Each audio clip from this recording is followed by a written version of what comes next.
அனைவருக்கும் வணக்கம். தமிழக முதல்வர் விஜய் அவர்களினுடைய ஆஸ்தான ஜோதிடர் ரிக்கி ராதன் பண்டிட் வெற்றிவேல் அவர்களுக்கு ஒரு சிறப்பான போஸ்டிங்கை வந்து விஜய் அவர்கள் கொடுத்திருந்தார் சில தினங்களுக்கு முன்னாடி.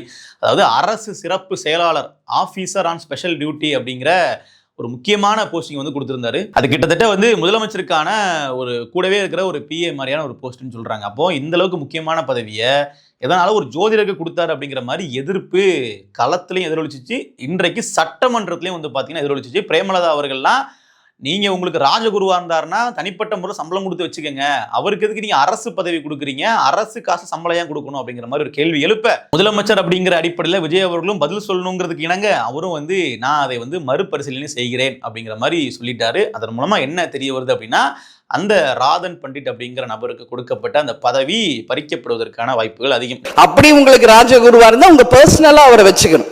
பட் அவரை வந்து அரசு உயர் பதவியில கொண்டு வந்து இளைஞர்களை நம்பி மக்கள் வாக்களிச்சிருக்காங்க. நிச்சயமா அந்த பதவியை வந்து அவர்கள் வாங்கிடுவாங்க. ஏன்னா எதிர்ப்பு அந்த அளவுக்கு இருக்கு. அதாவது எதிர்கட்சியில் எதிர்ப்பு தெரிவிக்கிறதுங்கெல்லாம் வேற பக்கம். விஜய் அவர்கள் ஆட்சி அமைப்பதற்கு காரணமாக இருந்த கூட்டணி கட்சிகளே வந்து பார்த்தீங்கன்னா எதிர்ப்பு.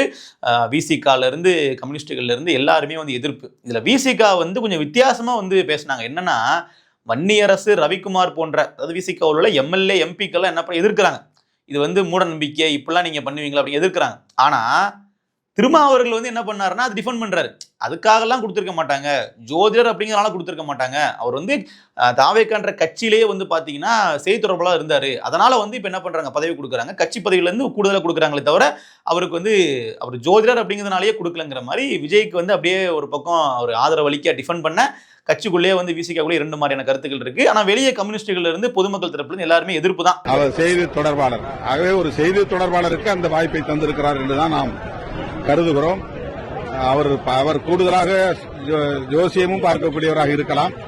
ஆனால் கட்சியில் அவர் செய்தி தொடர்பாளர் என்கிற அடிப்படையில் அந்த பொறுப்பு வழங்கப்பட்டிருக்கலாம். நீங்க ஜோதிடத்துல நம்பிக்கை இருக்கு இல்லைங்க ரெண்டாவது விஷயம். அது உங்க தனிப்பட்ட விருப்பம், அது ஒரு பிலீஃப் சிஸ்டம். சில பேர் நம்பலாம், நம்பாம இருக்கலாம், அது விமர்சிக்கலாம், வேற விஷயம். ஆனா ஒரு அரசு பணின்னு சொல்லி வர்றப்போ அவரினுடைய செயல்பாடுகள் எப்படி இருக்கும்? நாளைக்கு ஜோதிடம் அப்படிங்கிற விஷயத்தை நம்பி விஜய்க்கு ஒரு அறிவுரை கொடுக்குறாரு, அதையும் நம்பி விஜய் அவர்கள் பல ஆக்ஷன்களில் ஈடுபடுறாரு அப்படின்னா, அதை வச்சு விஜய் ஆக்ட் பண்றாரு அப்படின்னா அது நாட்டு மக்களினுடைய நலத்தை வந்து பாதிக்கும்.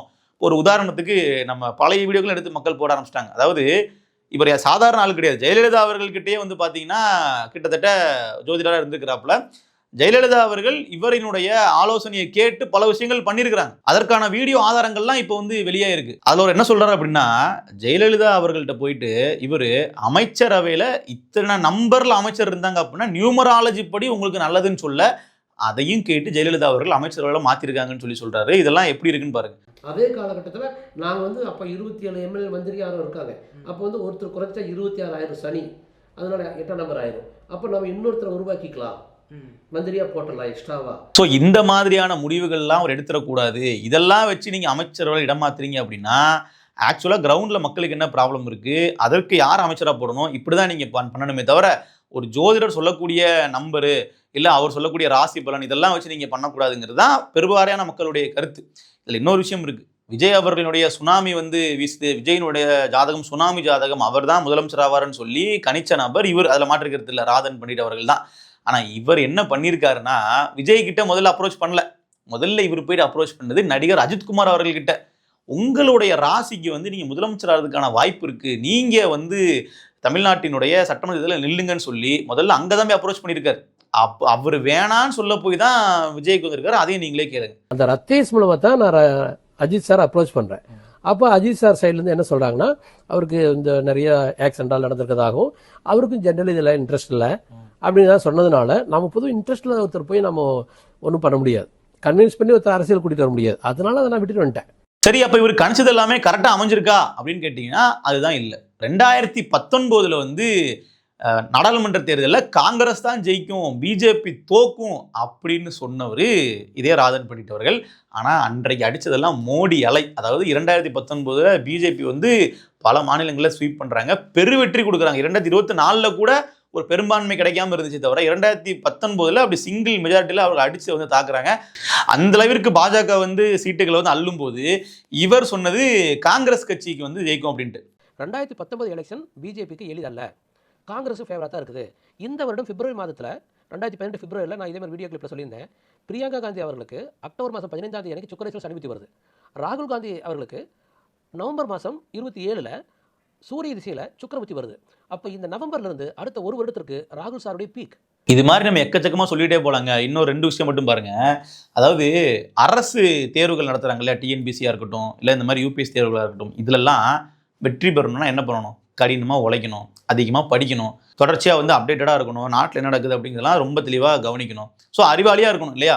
ஆனால் இவர் என்ன சொல்கிறார் அப்படின்னா அதெல்லாம் தேவையில்லை, உங்களுக்கு நல்ல ராசி இருக்கணும், உங்களுக்கு நல்ல விதமான பலன்கள் இருக்கணும், அப்போ தான் நீங்கள் ஜெயிக்க முடியும்னு சொல்கிறாப்புல. இந்த 6 வீடுகளில் சூரியன் புதன் இருந்தால் கண்டிப்பாக அரசாங்க உத்தியோகம் கிடைக்கும். ஆனாலும் புதன் அஸ்தமனமாக இருக்கணும். அந்த லக்னாதிபதியும் கொஞ்சம் வலுத்திருக்கணும். இப்போ தான் அந்த லக்னத்துக்கு அதிபதி கெட்டு போயிருந்தான்னா விதி கெட்டு போச்சுன்னு அர்த்தம். அப்போ விதி கெட்ட ஒரு ஆளுக்கு போய் அரசாங்க உத்தியோகம் கிடைக்கும்? 1,00,000 பேர் எக்ஸாம் எழுதுறான், அதில் 100 பேருக்கு வேலை கிடைக்குது. இப்போ இதை பார்க்கும் பொழுது நமக்கு திருக்குறள் ஒன்று சொல்லி தருது. என்னன்னா, தெய்வத்தான் ஆகாதனினும் முயற்சிதன் மெய்வருத்த கூலி தரும் அப்படின்னு சொல்லி சொல்றாங்க.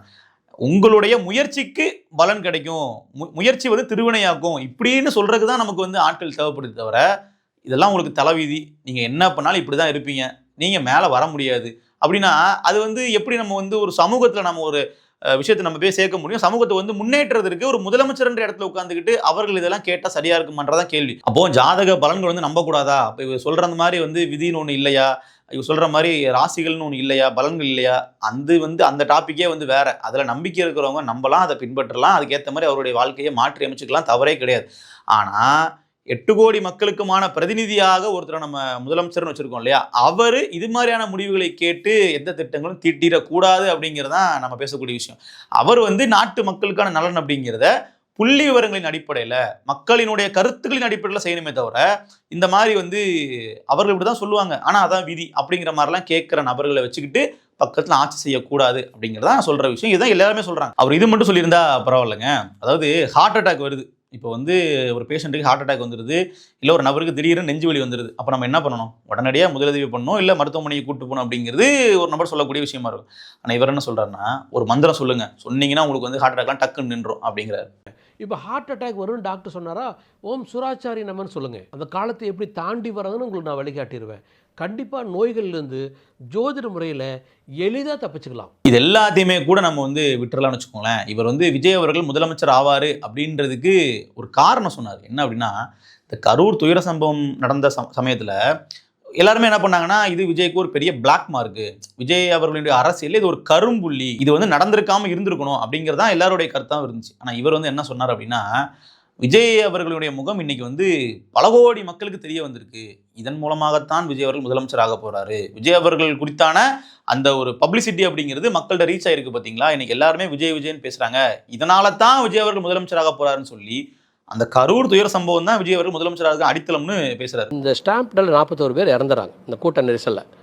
இன்னைக்கு சைனா நியூஸ் பேப்பர்ஸில் அதெல்லாம் ஃப்ளாஷ் ஆயிருக்குது, சவுத் ஆஃப்ரிக்கா ஃபுல்லாக நியூஸ் பேப்பர்ஸ்லாம் ஃப்ளாஷ் ஆயிருக்கு, எல்லாரும் பார்க்குறாங்க.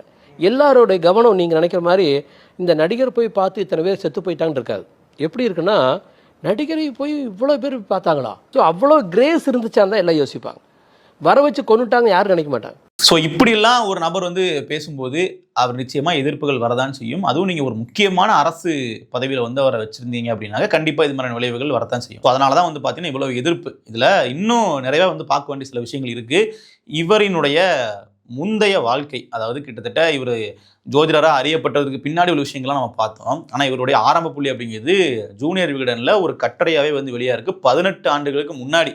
அதை நீங்கள் படித்து பார்த்தீங்க அப்படின்னா ரொம்ப வந்து கொடூரமாக இருக்கும். அதை முழுசாக நம்ம பேச வேண்டாம், மேலோட்டமாக சொல்கிறேன். இவருக்கு வந்து ஏற்கனவே பல முறை திருமணங்கள் நடந்திருக்கு. அதில் வந்து திருமணமான பெண்கள் கொடுத்த பேட்டியெல்லாம் கேட்டோம் அப்படின்னா இவர் மேலே எந்த அளவிற்கான ஒரு இமேஜ் இன்னைக்கு வெளியிருந்து பார்க்கும்போது இருக்கோ அதெல்லாம் டோட்டலாக வந்து மாறும். காரணம் என்ன அப்படின்னா, இவர் வந்து கிட்டத்தட்ட ஒரு பெண்ணை வந்து ஏமாற்றி இன்னொரு பெண்ணை திருமணம் பண்ணதாலாம் அந்த முதல் மனைவி வந்து குற்றச்சாட்டுகள் சொல்கிறாங்க. அதற்கான ஃபோட்டோவும் வச்சுருக்காங்க அவங்க, இந்த மாதிரி பாருங்கள் எனக்கு திருமணம் பண்ணதுக்கான சான்றிதழ் இது அப்படிங்கிற மாதிரி. ஸோ ஜெயலலிதா அவர்கள்கிட்ட சேர்றதுக்கு முன்னாடியே இவருடைய ட்ராக் ரெக்கார்டு அப்படிங்கிறது இந்த மாதிரிலாம் இருக்குது. அதனால் வந்து தமிழக முதல்வர் விஜய் அவர்கள் வந்து இது மாதிரியான விஷயங்கள்லாம் இவர் பின்னாடி இருக்கிறதுனால, இவர் மேலே இவ்வளோ விமர்சனங்கள் வர்றதுனால அது வந்து ஒரு சரியான விஷயமாக தான் இருக்குது. அது வந்து எதிர்க்கட்சிகள் யாருமே வந்து வன்மத்தில் வந்து இவரை நீங்கள் வச்சுக்கூடாதுன்னு சொல்லி சொல்லலாம். ஸோ அது எல்லாமே ஒரு ரீசனபிளான விஷயமா இருக்கும் பொழுது நிச்சயமாக அவர் மறுபரிசீலனை பண்ணி இவர் பதவி விலக்கி வைக்கிறது அப்படிங்கிறதான் சரியான விஷயம்னு பார்க்குறோம். நன்றி.